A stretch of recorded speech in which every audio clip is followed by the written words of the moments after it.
Hi everyone, it's Rob Watson, the Module Leader for TECH3501 Community Media Leadership. And this is the 21st, the summary of the 21st lecture. So I just want to give you a bit of an overview of the topics that we're going to be covering. And we've been continuing a theme and looking at a theme of evaluation processes and evaluation techniques. And I think this week what we're going to look at is the idea of, we're going to go into more detail with the Lenny and Tashi process, the ethnographic action research, EAR process, which uses the ethnographic model of people-centered participant observation, field notes, kind of engagement through conversation and discussion, and recording data through mixed media. That the model that we've looked at is as an evaluative process.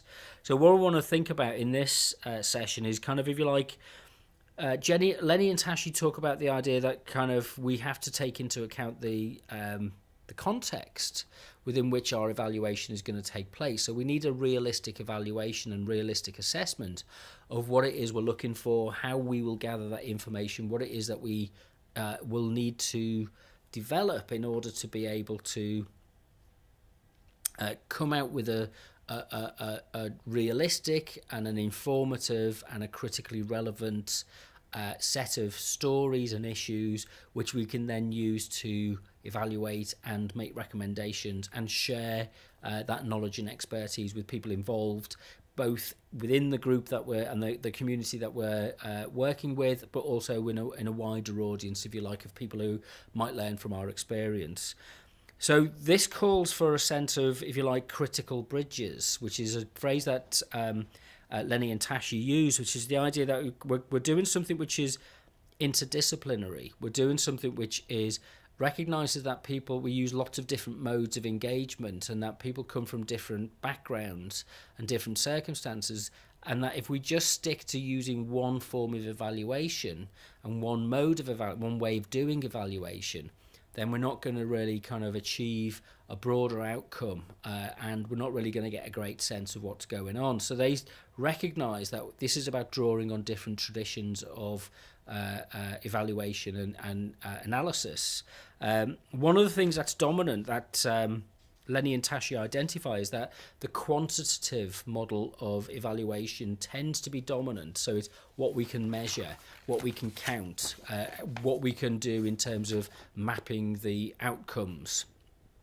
And that, according to Lenny and Tashi, gives us a problem because it doesn't account for change, and it doesn't account for the meanings that are associated with change that drive people and understanding people's goals in order to achieve a sense of social sustainability.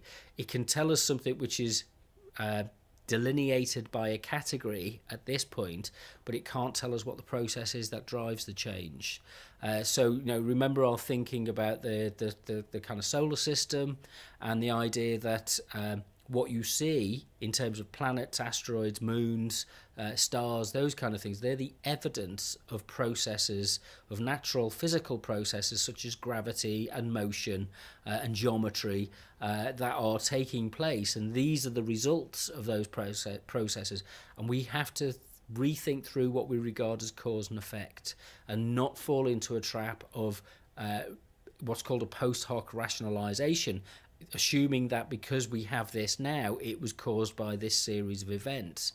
So the ethnographic approach, the EAR approach that Lenny and Tashi recommend is very important in terms of being able to understand those things that are quite nuanced, those things that it's very difficult. So, we've had this conversation about demographic measurements. When you allocate people to an age group, a gender group, a sexuality group, an ethnicity group, those kind of things. What you miss is kind of, if you like, because you put people into categories, you miss the interlinking, you miss the diversity, you miss the transitions where people's identity isn't necessarily fixed within those categories. So using the voices of people in real communities and working with people in their life worlds, the places where they engage and practice with the things that that they want to achieve in their lives, and not impose what that ought to be from an academic or a research perspective, we have to be very sensitive to the nature of how we gather that information, because there's different types of change. There's kind of endogenous change, that kind of internal change, and then there's the kind of exogenous change, which is the external things that bring about change from outside. And what are the driving factors within our group life that kind of maybe not determine, because we're not, but set out the path along which these things might be possible. I wish there was a simpler word to describe that. There probably is, but it doesn't come to mind. So I suppose the question that Lenny and Tashi really want us to engage with is how to turn the ethnographic action research process into something which is manageable, which is relevant, which is practical, and which offers us an opportunity to learn about different cultures, different communities, and the communication process that is engaged in those communities. And this is as much about learning from failure as it is about learning from success. The danger is that we gloss everything with, hey, it's amazing, and look at this, look at what somebody's achieved. Actually, to learn, we really need to be able to get into knowing and thinking about what it is that's gone wrong and that doesn't work and is dysfunctional and is negative and is, humans are complex beings. We have we want to achieve certain goals, but they can be altruistic or selfish. They're kind of neutral. There's nothing inherent within the process that says that it's going to be achieved in a positive or a negative way. But what can we learn from the things that we don't normally talk about? Often we brush aside, and the time scale that we have to evaluate things in is often very short and truncated. So how can we encourage a sense of longer term thinking which takes into account the kind of mistakes and problems? Because if we just focus on what's regarded as impact assessments, we're kind of fishing for something. So an impact assessment is kind of, we want to see measurable change. We want to be able to tick off and say, yes, this changed. As a result of listening to our radio program in a developing community, 300 people went off and they stopped buying bottled water, and they bought, they set up a recycling plant and a water filtration plant in order to be able to, and we can't measure some of the things that community media does in that simplistic kind of way. We might have to, and we might have to use that kind of data and do what's called a triangulation of data, but we need different techniques in order to be able to engage people. So it's thinking about the time frames, it's thinking about the techniques and methods that we can use to account for social change using multimedia techniques, videos, podcasts, photographs, field notes, a whole plethora of different kinds of tools that enable us to paint stories about social change or social resistance to change even. I think that's really important that we note that, because we want to be able to draw on different perspectives, what it is that people say, what it is that people think.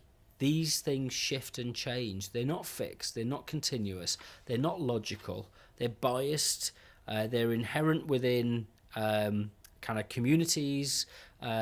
Scientific rationalism and logic does not apply to most people. We work on an instinctive level. We work on an abductive level for most of our time, and we use what are called heuristics in order to be able to, small meanings, small stories to make sense of the bigger issues and problems that we might face. And that means when we're faced with change, if our stories aren't adaptable and we don't replace them with new plausible stories, people will hold on to the old stories in order to be able to kind of keep doing what they've already done, despite the fact that the circumstances, they might be completely inappropriate in new circumstances. So it's about local knowledge. It's about looking at the solutions internally within communities, not trying to impose them from an external point of view. So the notes for this are up on the DMU Commons wiki. Just go to wiki.our.dmu.ac.uk. If you want to carry on the conversation, go over to talk@our.dmu.ac.uk. There's plenty of topics where we've been sharing ideas and content and issues. Reply, respond, join in the conversation, or start your own topic and see if you can get a response from something that you want to share and ideas that you share. But I'll see you at the lecture.